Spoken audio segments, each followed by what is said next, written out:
volcano. The eruption of the eruption and healing of Mount St. Helens by Patrick Lauber.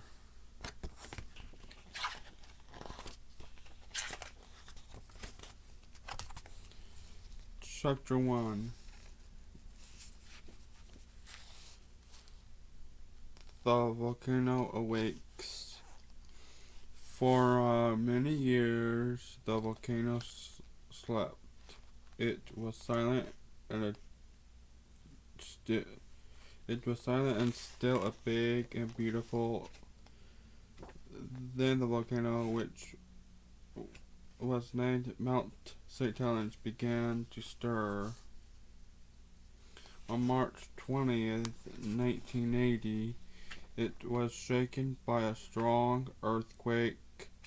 The quake was a sign of movement inside St. Helens. It was a sign of waking volcano that might soon erupt again. Mount St. Helens was built by many eruptions over thousands of years. In each eruption, hot rock from inside the earth forced its way to the surface. The rock was so hot that it was molten or melted, and it had gases trapped in it. The name for such rock is magma. Once the molten rock reaches the surface, it's called lava. In some eruptions, the magma was fairly liquid. Its gases escaped gently. Lava flowed out of the volcano, cooled and hardened. In other eruptions, the magma was thick and sticky. Its gases burst out violently, carrying long sprays of molten rock. As it blasted into the sky, the rock cooled and hardened. Some of it rained down as ash, as tiny bits of rock. Some rained down as pumice, frothy, rocky, puffed up by gases. Together, the lava flows, ash, and pumice built the mountain with a bowl-shaped crater at its top. St. Helens grew to a height of 9,677 feet, so high that its peak was often hidden by the clouds. Its big neighbors were built in the same way. Mount St. Helens is part of the Cascade Range, a chain of volcanoes that runs from Northern California into British Columbia. In the middle of the 1800s, a number of small eruptions took place. Between 1832 and 1857, St. Helens puffed out clouds of steam and ash from time to time. It also gave off small flows of lava.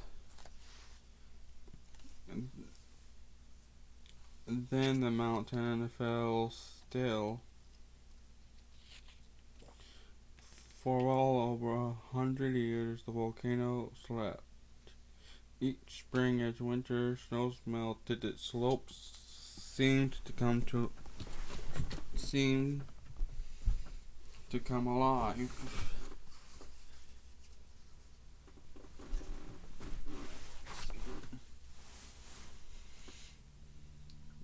Wildflowers bloomed in the meadows. Bees gathered pollen and nectar. Birds fed and found mates and built nests. Bears lumbered out of their dens. Herds of elk and deer feasted on the fresh green shoots. Thousands of people came to hike, picnic, camp, fish, paint, birdwatch, or just enjoy the scenery. Logging crews felled tall trees and planted seedlings. These people knew that St. Helens was a volcano, but they did not fear it. To them, it was simply a green and pleasant mountain where forests and firs stretched up the slopes and streams ran clear and cold.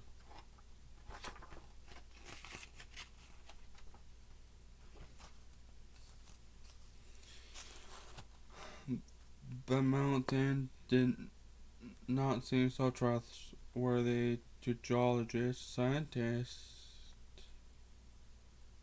Scientists who study the earth. They knew that Mount St. Helens was dangerous. It was a young volcano and one of the most active in the Cascade Range in 1975. Two geologists finished a study of the volcano's past eruptions. They predicted that Mount St. Helens would erupt again within 100 years, or perhaps before the year 2000. The geologists were right. When the earthquake on March 20th, 1980, Mount St. Helens woke from a sleep of 123 years. Magma had forced its way into the mountain, tearing apart solid rock. The snapping of that rock set off shockwaves that shook St. Helens. The quake was followed by many others. Most of them were smaller, but they came so fast and so often it was hard to tell when one quake ended and another began. On March 27th, people near Mount St. Helens heard a tremendous explosion. The volcano began to blow out steam and ash that stained its snow-white peak. Small explosions went into late April and stopped and started again.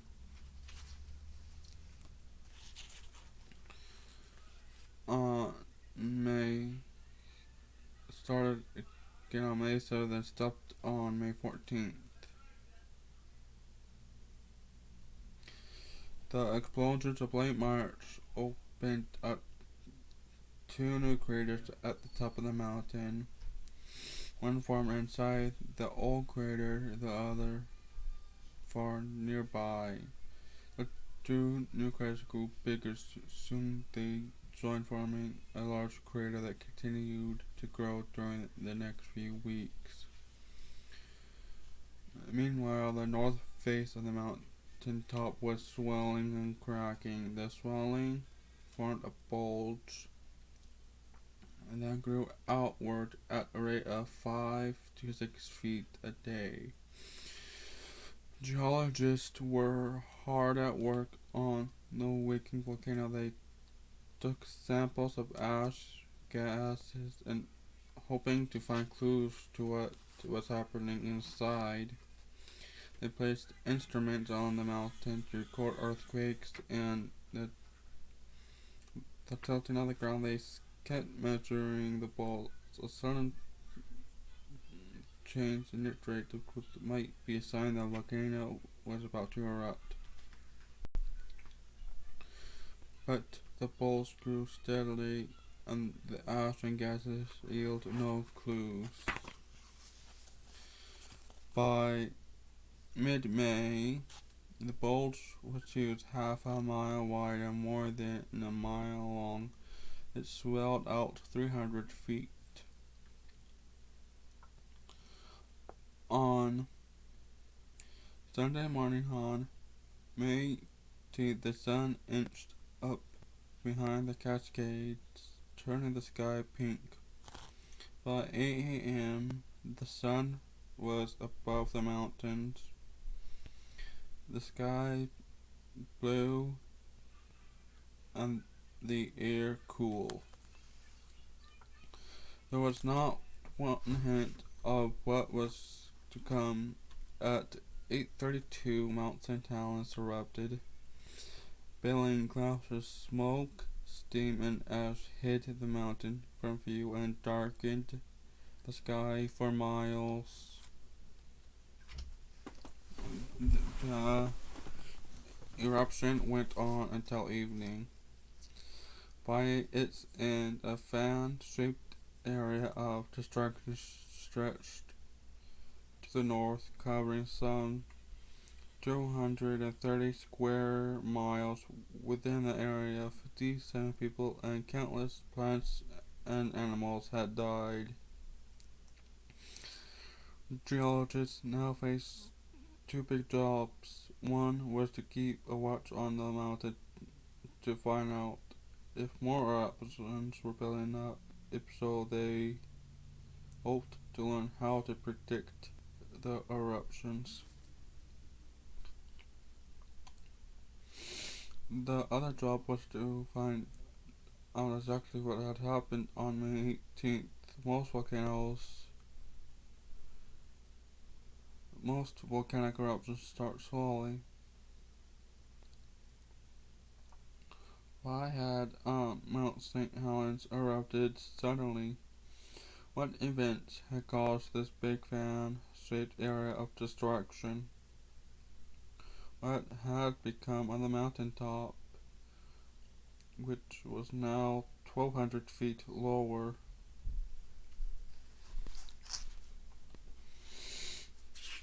The answers to these questions came slowly as geologists studied instruments, recorded photographs, and interviewed witnesses, and studied the clues by the eruption itself.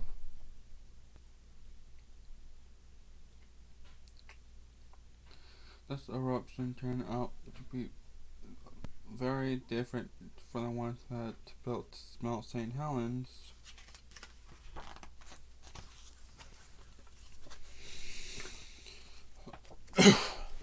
I need to get a drink of water.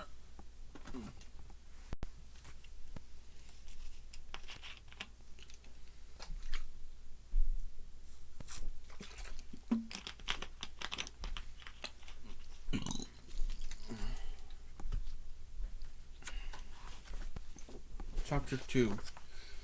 The Big Blast. On May 18th, eruption began with an earthquake that triggered an avalanche. At 8:32 a.m., the instruments that were miles away registered a strong earthquake.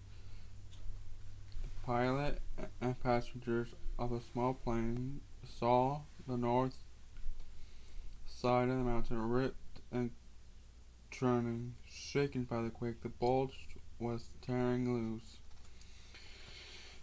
It began to slide in a huge avalanche that carried along rock ripped from deep inside Mount St. Helens. The avalanche tore open the mountain. A scaling blast shot sideways out of the opening. It was a blast of steam from water heated by rising magma. Normally, water cannot be heated beyond its boiling point, which is 212 degrees Fahrenheit at sea level. At boiling point, water turned turns into gas, which we call steam.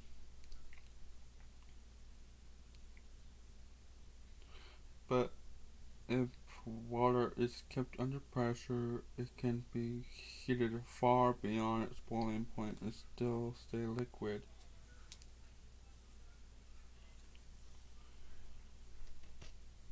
That's is how a heated that is how a pressure cooker works. If the pressure is removed, this superheated water suddenly turns or flashes to steam. The steam it takes up much more room and expands.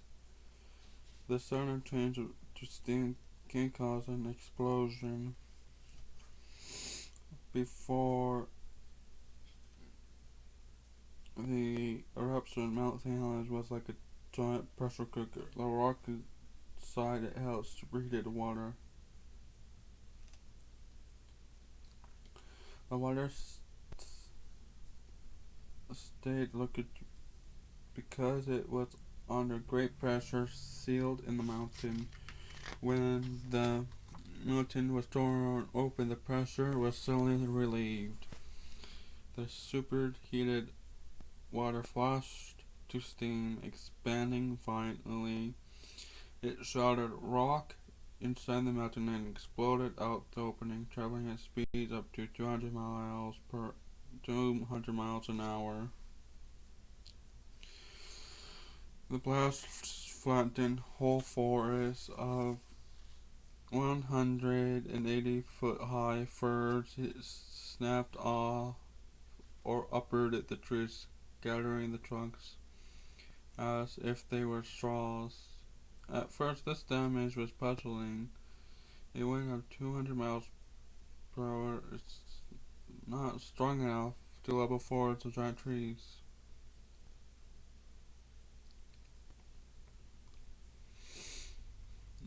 The explanation geologists later discovered was like the wind carried the rocks, ranging in size from grains of sand to blocks as big as cars. As the blast roared out of the volcano, it swept up and carried among the rock it had shattered. The result was what one geologist describes as a stone wind. It was a wind of steam and rocks traveling at high speed. The rocks gave the blast its great force before it. Trees snapped and fell. The stumps looked like as if they had been sandblasted. The wind of stone rushed on. It stripped bark and branches from trees and uprooted them, leaving 150 square miles of countryside at the edge of this area. Other trees were left standing, but the heat of the blast scorched and killed them.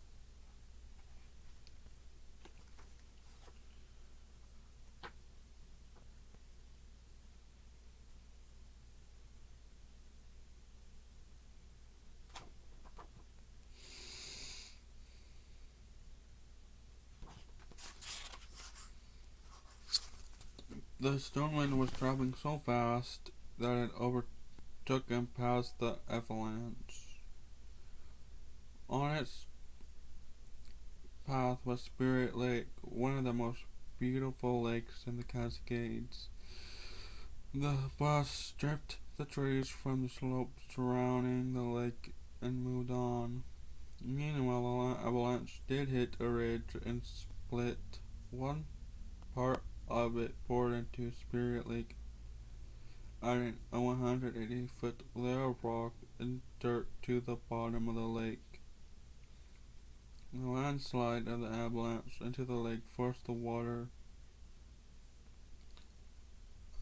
out. The water sluiced up the slopes and they fell back into the lake with became thousands of trees by the blast.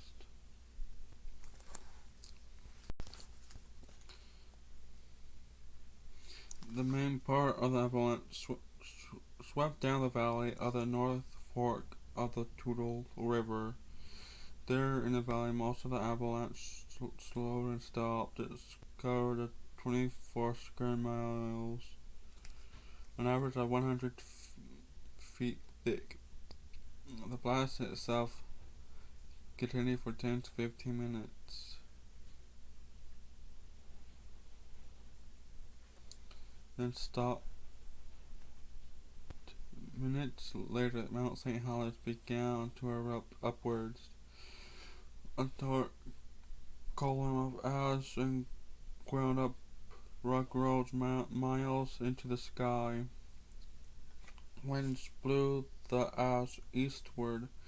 Lightning flashed in the ash cloud and started forest fires. In Yakima, Washington, some 80 miles away, the sky turned so dark that the street lights went on at noon. Ash fell like snow that would not melt. This eruption continued for 9 hours. Shortly after noon, the color of ash changed. It became lighter, a sign that the volcano was now throwing out mostly new magma. Until then, much of the ash had been made of old rock.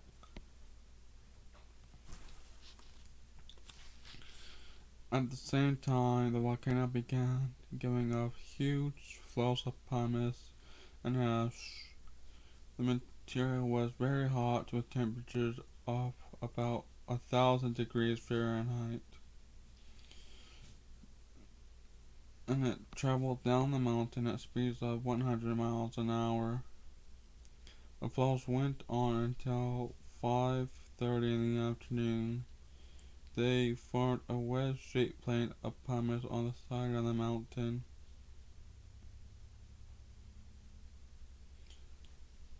Two weeks later, the temperature in the pumice was still 700 degrees. Finally, there were the mudflows, which started when the heat from the blast melted ice and snow on the mountain top. The water mixed with the ash, pumice, and ground up rock and dirt and rocks of the avalanche. The result was a thick mixture that was like wet concrete, a mudflow. The mudflows traveled fast, scoring the landscape, swooping down the slopes into river valleys. Together, their speed and thickness did great damage. The largest mudflow was made of avalanche material from the North Fork of the Toutle River. The Toutle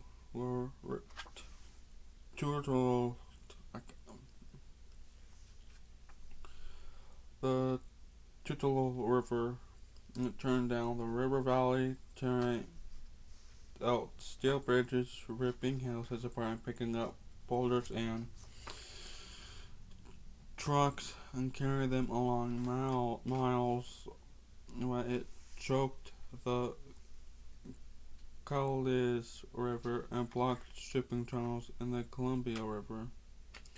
When the sun rose on May 19th, it showed a greatly changed St. Helens. The mountain was 1,300 feet shorter than it had been in the morning before.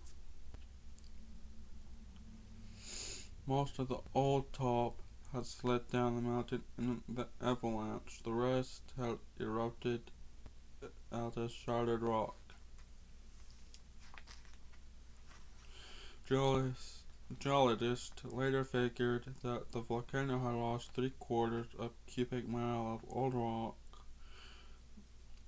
The north side of the mountain had changed from green level slope to a fan-shaped wasteland. At the top of St. Helens, a huge but big new crater within the horseshoe. Inside the crater was a vent, an opening through which rock and gases erupted from time to time for the next few years.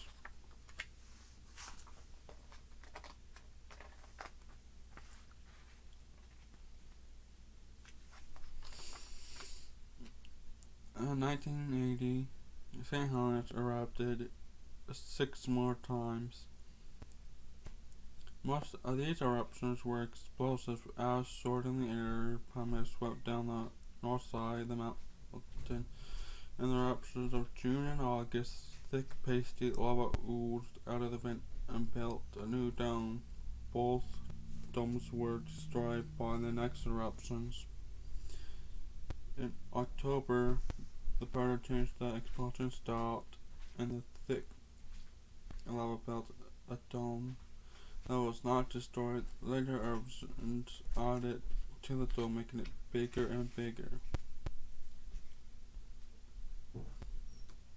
During this time, geologists were learning to read the clues found before eruptions. They learned to predict what St. Helens was going to do. The predictions helped to protect people who were on and near the mountain.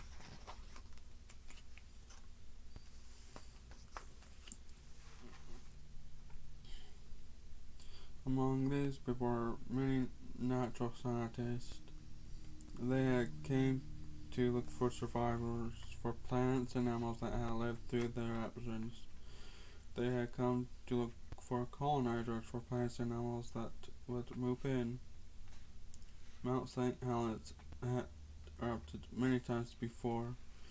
Each time life had returned. Now scientists would have a chance to see how it did it. They would see how nature healed itself.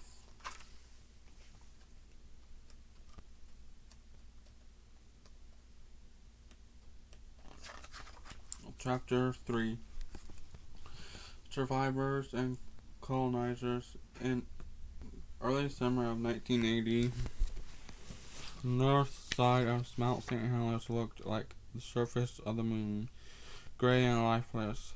The slopes were buried under mud, ground up rock, pumice, and bits of trees. Ash covered everything with a thick crust. The eruption had set off thunderstorms that with the falling ash. The ash became goo that hardened into a crust. The slopes looked like a place where nothing could be alive or ever live again, yet life was there. With the coming of warm weather, touches of green appeared among the grays and browns. They were the green plants that had survived the forest and the other eruptions. Some plants had still been buried under the snows of winter. On May 18th, huckleberry and trillium sprang up among the fallen forest trees. So did young silver firs and mountain hemlocks. In other places where snow had melted, the blast swept away the parts of plants that were above ground, but roots, bulbs, and stems remained alive underground. They spored and happily shoots pushed up through the pumice and ash. Among these were fireweed, one of the first plants to appear after a fire. A few plants were even growing in blocks of soil that had been lifted from one place and dropped in another.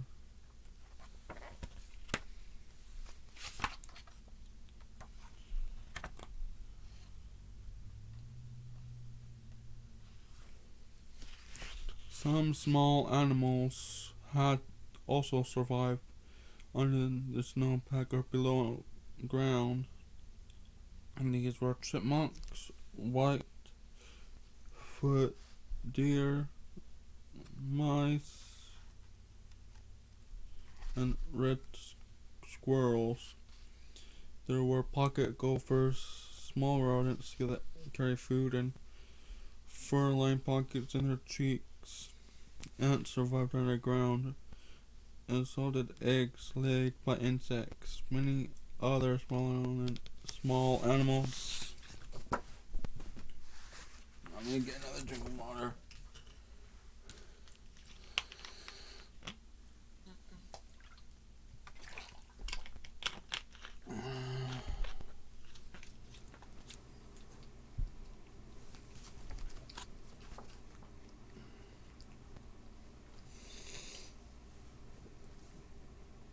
Many other small animals, such as springtails and mites, lived through the eruption of their homes, uprooting logs.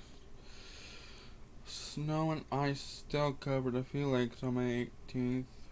Here, fish, frogs, salamanders, crayfish, snakes, and water insects were alive on May 19th. Natural scientists also found more kinds of bacteria than they could name. They found fungi, which were sometimes very simple plants. Fungi lack the green coloring matter called. Okay, now bear with me, guys. So, I cannot pronounce this, so I'm gonna try chlorophyll, and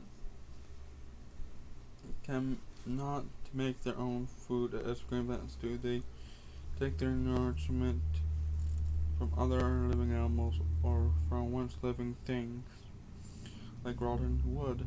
Fungi can reproduce in several ways. One is making spores, which are small as specks of dust. Fungi spores are everywhere, which conditions are right for them. They sprout and grow in the summer.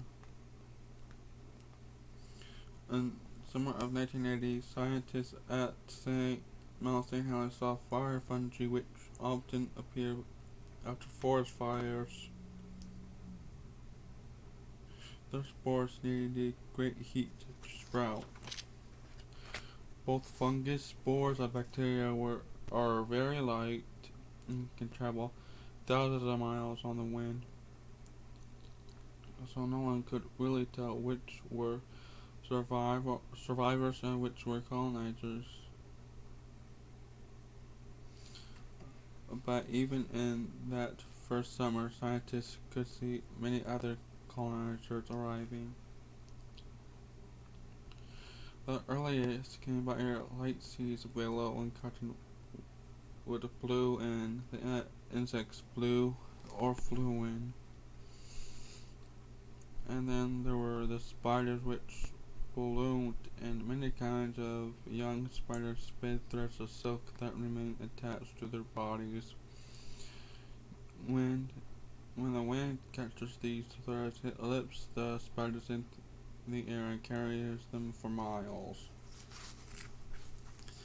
The scientists also saw animal visitors. Birds flew in, coyotes, elk, deer, and other large mammals passed through, perhaps looking for food and water. The first summer, there were not many plants and animals on the North Slope, but there was a wide variety, so natural scientists were able to start studying the links these forms of life, for no living thing exists all by itself. Each linked to the other things living things, and to its surroundings. All need food and places to live. Scientists knew, for example, that over a year or so, the crust of ice would break up and wash away. But they saw an important small change was taking place in the summer of 1980. There were areas where snow lay under the ash, where the warmth of summer melted the snow and no longer supported the ash. The ash slumped and broken up. Here, surviving roots could descend up shoots. Heavy rain sent water running down the slopes. The water cut channels in the ash. Here, two roots could send up shoots. Deer and elk wandered through. They fed on some of the plants, but their sharp hooves broke up more of the ash. Like other animals, visitors, they brought in seeds. Some seeds had stuck in their coats. Others were in their droppings. Footprints, but broken ash made places that trapped the seeds. They made places where seeds could sprout and get their roots in the soil. They made places where plants could grow.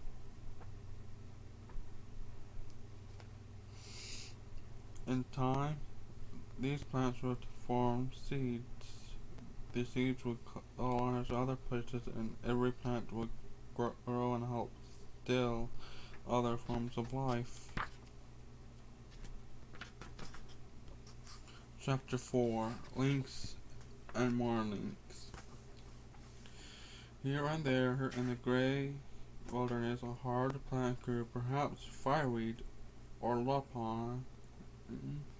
Pine. It seemed to be the only living thing around, but it wasn't. Beneath the leaves were ants, ladybugs, aphids, grasshoppers, beetles, spiders, and other small animals. These plants was an island of life, an island of survivors and colonizers. Each kind of life made the other kind possible. The aphids, for example, sucked sap from the plant. Ants fed on the sweet honeydew that aphids gave off. Ladybugs ate aphids. And spiders trapped and ate insects and also other spiders. Some meadows and areas of clear-cut forest had groups of plant survivors. With them were animal survivors, white-footed deer, mice, and pocket gophers. Insects and spiders had arrived as colonizers. The mice ate seeds and insects.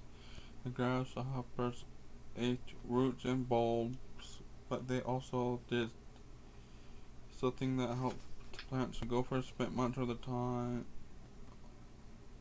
tunneling. They dig tunnels as they search for food in the ground. They dig other tunnels to live in.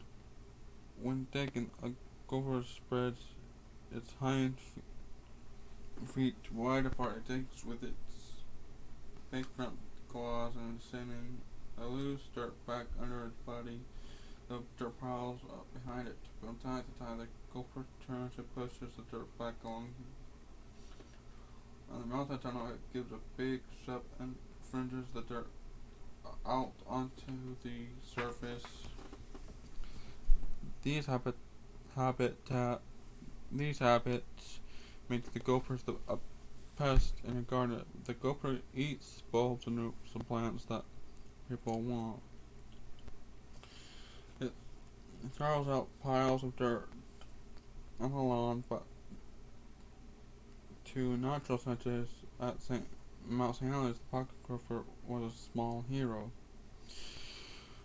The gophers were tunneling in soil that was now covered with ash and pumice. By shoveling soil out of the tunnels, they brought it to the surface. The potted soil became a place where seeds could put down and roots and plants could grow. The soil itself held some seeds and held the spores of certain fungi.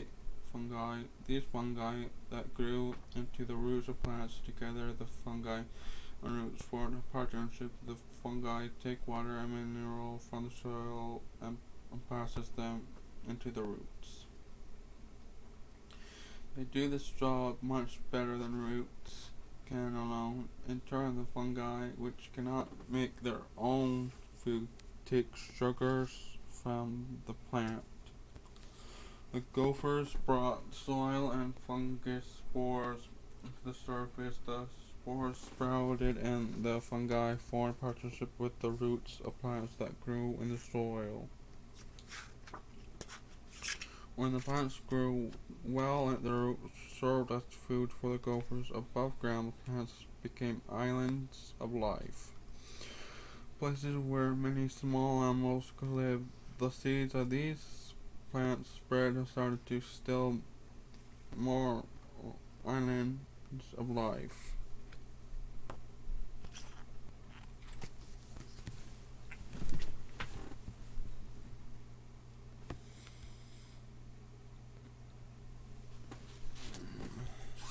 Some ants found food islands of life.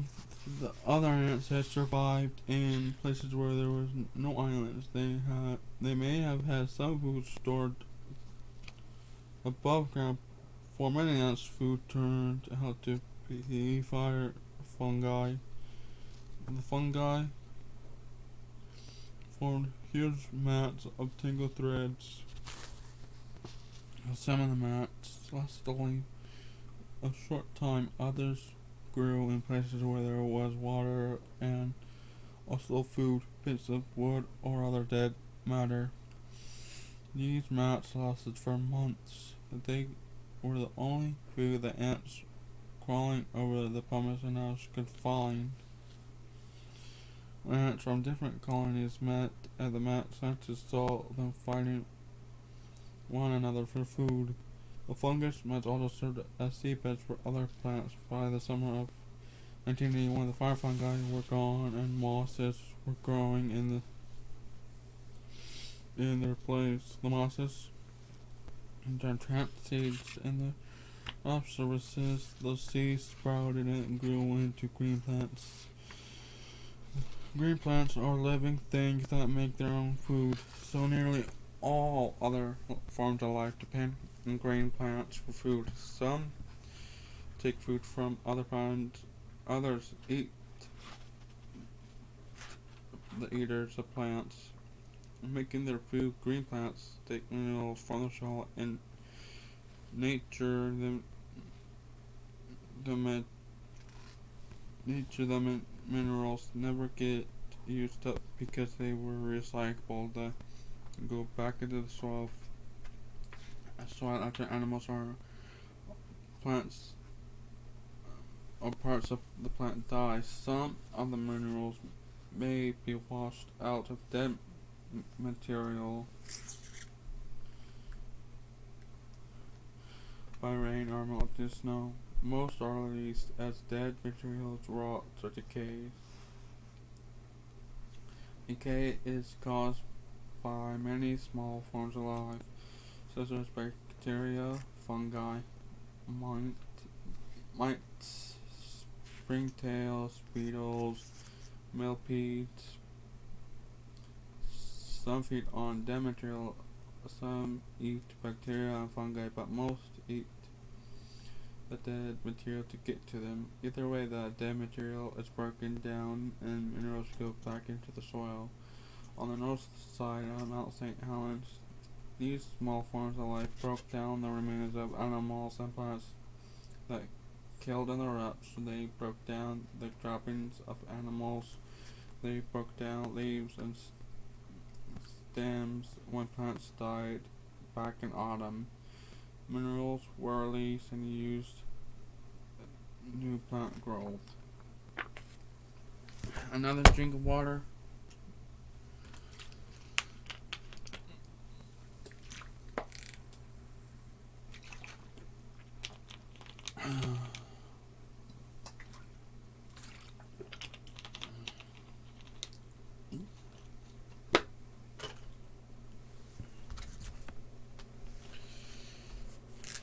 Even when the bodies of insects help plants grow, many of the adult insects have short lives, only days or weeks. Also, as Insects grow, they shed their hard outside covering. They molt.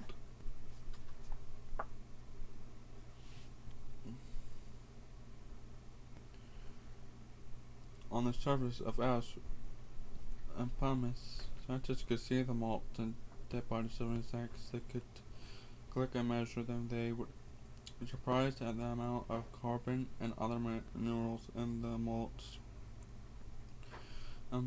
bodies. They realized that insects' bodies have ways of always enriched soil.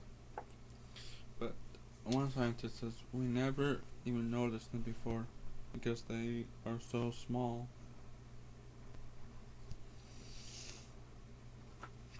Insects and other small animals were food for the first birds that returned natural science. To think that all the birds on the north side of the St. Helens were killed on the one. Many later, this time there were many bird visitors, but at first only a few kinds of birds could live and breed in the area. Juncos could, because they ate insects and make their nests in hollows in the ground. Look for my mask, and I know I put it like in your room. we'll get it and then put it on the table. Cause once I get back and dropping Travis off, we're gonna go to GameStop. So make sure you're ready. Are we gonna go to the one in the mall or the other one? I don't know yet. Because they could eat insects, make their nests in hollows in the ground. Woodpeckers also found food, and some found dead or broken off trees in which they could make nest holes. As woodpeckers have raised their young, they desert to the nest holes. Desert woodpeckers holes help mountain bluebirds return.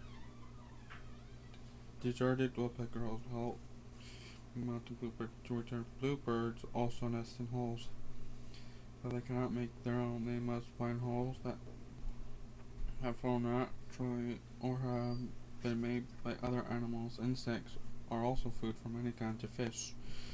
Most of these insects spend much of their lives in water.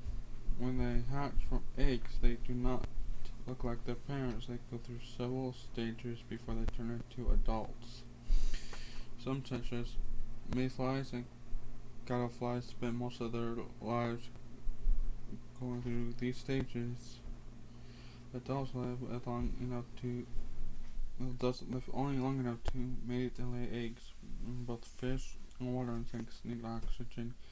In many lakes, there was little oxygen during the first few years after the eruptions. They were filled with trees and bits of plants. Billions upon billions of bacteria and other tiny living things were in the lakes, feeding on these materials and one another and using up the oxygen. Surviving fish had to live near the surface where the wind stirred the water and added oxygen to it. They did not find much to eat. The first summer there was two main insect foods for fish. One was the rat-tailed maggot and the other a young form of a horsefly. The tail of the maggot is like a straw and serves as breathing tube in the water with a little oxygen. The maggot puts its rat tail and takes up oxygen from the air. The second was the young mosquito of the mosquito, which also have breathing tubes. May 18th eruption wiped out most of large forms of life on the north side of St. Helens. On St. Helens, the healing of soap started with many small forms of bacteria, fungi, hardy weeds, disease, insects, spiders, pocket gophers linked together. They formed a base that made it possible to the return of other kinds of life. By the end of the first summer, some of the survivors, some survivors had died, but others were still alive and well. Colonizers had been arriving steadily. Looking up in the autumn, scientists saw the air was super with seasoned insects blowing and with the wind. Life was coming back to the volcano as it had many times before. Chapter 5.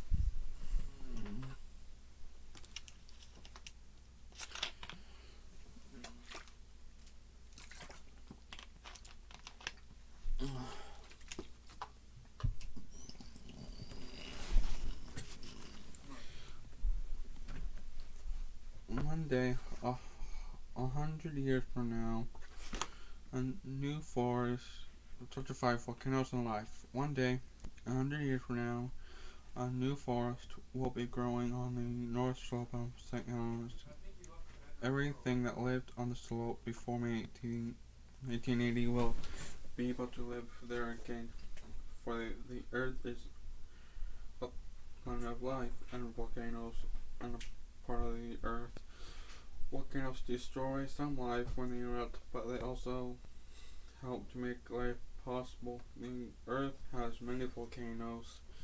Some are dead, some are extinct, and will never erupt again. Some are active, giving up lava and gases. Many are sleeping or dormant. They are quiet now, but at some time they will erupt again. Some of these volcanoes are on the ocean floor, others are on our land. Most of the land volcanoes circle the Pacific Ocean. They run from South America to Alaska, up to Japan, Indonesia, and New Zealand. Together they are known as the Ring of Fire.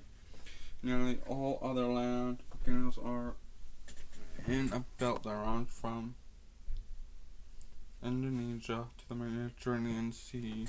For many years, this belt and the Ring of Fire were a scientific puzzle. Why were most of the land volcanoes in these two regions? Today, Earth scientists think they know the answer. It has to do with the movements of the Earth's crust. The crust is a shell of solid rock. We live on the crust, but we don't see much of it. Most of it is covered with soil and oceans. Beneath the crust is a region in the rock called the mantle. It's made of rock that is very hot. Rock of the mantle can flow like thick tar. The crust floats on the mantle. And scientists used to think that the crust was all one piece, like a shell of an egg. Now they think it's broken into a number of huge slabs, which is called plates. Each plate is made up of rock of the crust and rock of the upper mantle. The plates are in motion, moving a few inches a year. The movement is something like a belt, and a checkout counter. The belt rises in one place, moves along, carrying whatever is on top of it. It turns down in another place as the plate moves. They to carry whatever is on top of them. The ocean floor, islands, and whole continents. There are places where plates pull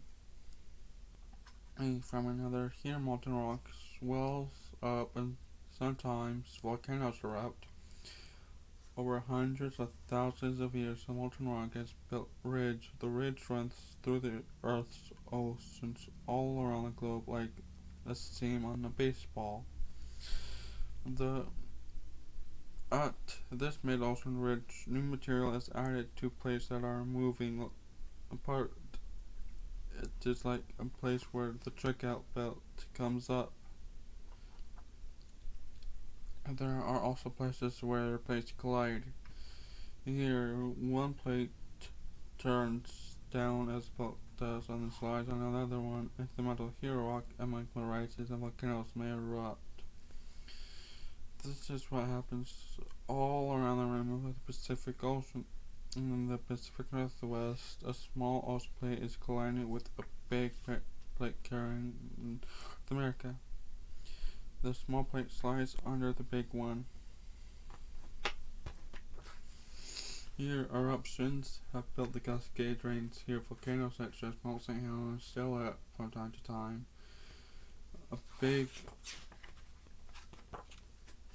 eruption seems like a disaster to us, especially if lives are lost. But volcanoes can also help make the Earth a planet of life. Volcanic eruptions add gases to the atmosphere and water to the oceans. Some Earth scientists think that when the Earth was very young, eruptions many have given our planet its first atmospheres and oceans. Volcanoes are builders of land. Floods of lava have built big chunks of continents such as the Columbia Plateau and the Pacific Northwest. Volcanoes built some of the Earth's mountains and some of its islands. They make places where people, animals, and plants can exist. Volcanoes are also makers of soil ash, pumice, and other forms of lava break down in time. They mix with the remains of plants and animals, making it a rich soil. The soil nourishes plants, which support many other forms of life. Volcanoes destroy, but they also build, and after each eruption of life does come back, finding small footholds and spreading. Natural scientists knew that life would return to the side of Mount St. Helens, but they were awed by how quickly it came back by its ability to survive.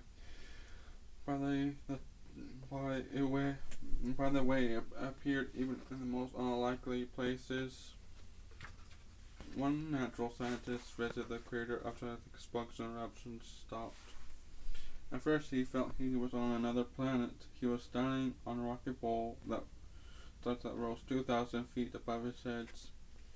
Rocks kept rumbling down on him. Clouds of gases and ash rose from vents near dome. Near him was a rock size of a small house. The rock, which had erupted from inside the mountain, was a new part of the Earth's surface. A greenish patch caught the scientist's eyes. He found that algae, simple green plants, were already growing on the rock. He began to walk around looking for life. He saw a ladybug with 11 spots starting to move around. As the sun warmed, he found a wasp laying eggs on the rock. He found flies everywhere. Then he came on a different kind of ladybug with only 2 spots. He found a moth the same color as the rock. Finally, he discovered a little opening in the rock where a bird had spent some time, perhaps an evening there, where a shards which contained the remains of insects. All this life, as the scientist said, wondered on just one rock. That's life, like the islands of light that other several clouds of seeds and insects was a promise. It was a promise of the time when all St. Helens would once more be green and pleasant mountain and home to many kinds of animals and plants.